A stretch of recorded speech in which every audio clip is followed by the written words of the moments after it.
আসসালামু আলাইকুম আপু এবং ভাইয়ারা, কেমন আছেন সবাই?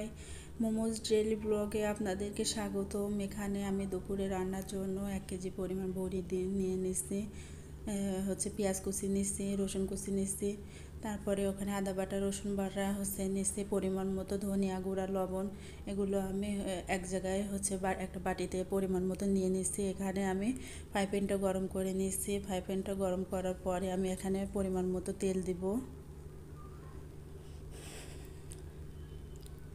পরিমাণ মতো তেলটা দিয়ে দিলাম। যেহেতু আমি নতুন ইউটিউবার, সেহেতু আমাকে ভুল হলে ক্ষমা দৃষ্টিতে দেখবেন, কারণ নতুন পর্যায়ে অনেকেরই ভুল যায়।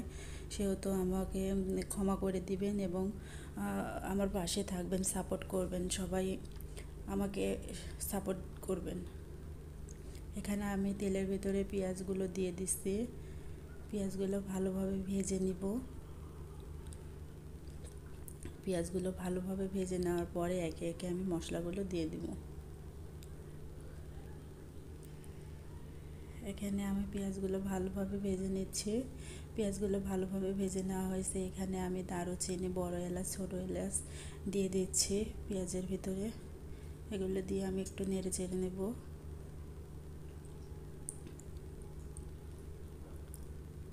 এগুলো ভালোভাবে ভাজা হয়ে গেছে। এখন আমি এখানে বাটিতে রাখা মশলাগুলো দিয়ে দিব। এই মশলাগুলো এখন আমি ভালোভাবে নেড়ে চেড়ে কষিয়ে নেব, যাতে মশলার কাঁচা স্মেলটা না থাকে। তারপরে আমি এর ভিতরে পানি অ্যাড করব। এখন আমি মশলাগুলোর ভিতরে পানি অ্যাড করছি। এগুলো আমি ভালোভাবে মিশিয়ে মশলাটা ভালোভাবে কষিয়ে নেব। মশলাগুলো কষানোর পরে আমি বড়িগুলো দিয়ে দিব।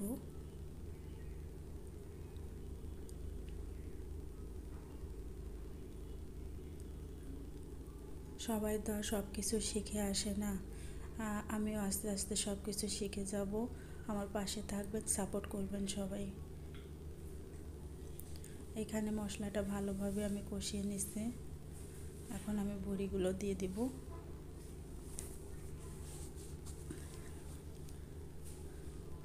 দেখুন মশলাগুলো কত সুন্দরভাবে কষানো হয়ে গেছে। এখন আমি বড়িগুলো দিয়ে দিব।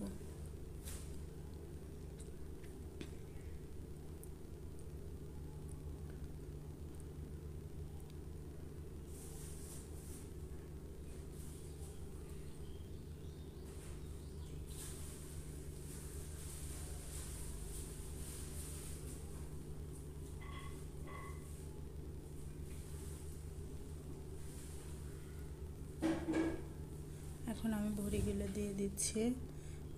বড়িগুলো ভালোভাবে দিয়ে আমি ভালোভাবে নেড়ে চেড়ে নেব।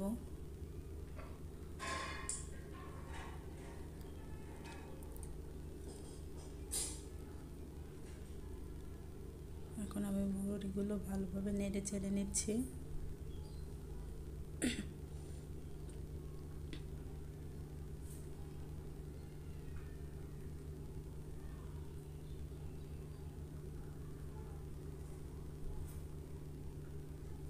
এখন আমি ঢাকনা দিয়ে ঢেকে দিচ্ছি ফ্রাই প্যানটা, যাতে বড়িগুলো ভালোভাবে সিদ্ধ হয়। বড়িগুলো ভালোভাবে কষিয়ে নিতে হবে। দেখুন আমি সুন্দরভাবে বড়িগুলো কষিয়ে নিচ্ছি। এই পর্যায়ে আমি এখন কিছু পরিমাণে রসুন দিয়ে দিচ্ছি, কারণ রসুন দিলে বড়িতে ভালো একটা স্মেল আসে। এটা আমার খুব ভালো লাগে। দেখুন আমি বড়িটা কষিয়ে নিচ্ছি। কষানোর পরে এখন আমি পানি অ্যাড করব। পরিমাণ মতো পানি দিয়ে দিব, যাতে বড়িটা আরও ভালোভাবে সিদ্ধ হয়। এখানে আমি পানি দিয়ে দিচ্ছি।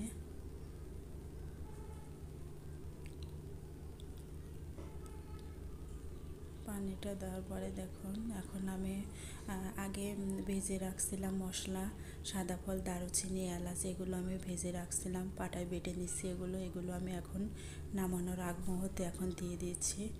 এগুলো দিয়ে আমি একটু 10 মিনিটের মতো ঢেকে রেখে দেব। রেখে দিয়ে আমি তারপরে বড়িটা নামিয়ে নেব।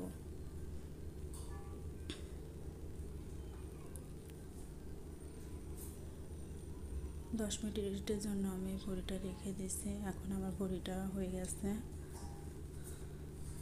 আমি বড়িটা নামিয়ে নেব। আমার বড়ি রান্না কমপ্লিট হয়ে গেছে, এখন বড়িটা আমি নামিয়ে নেব।